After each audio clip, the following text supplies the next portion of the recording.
My dad vanished from my life when I needed him most. Now he wants a front row seat at the life I built without him. He always treated my sister better. She's 2 years younger than me, but you'd swear she was royalty, and I was a stray. Pretty blonde, perfect smile. My dad adored her. Meanwhile, I was the reminder of his past life, or so he used to say.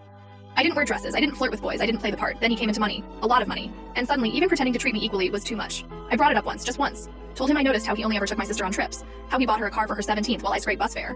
How he could have included me if he wanted to.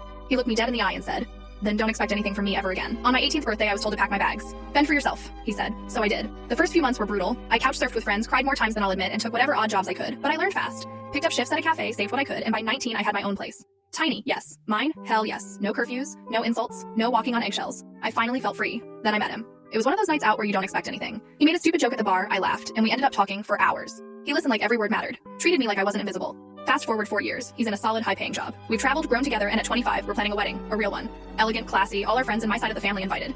I picked the dress, the venue, the walk down the aisle. I had one rule, only family walks me, and to me, that didn't include him. The day came, I was calm, happy. My bouquet shook a little in my hands, but only from nerves. The music started, my cue was moments away. And then the doors slammed open. There he was, my father, looking smug, like he deserved to be there, like he was about to be celebrated. "Let me walk you," he said loudly, almost proudly. "I'm your father." People gasped. I froze. Security moved before I had to. I just pointed and said, "He's not invited."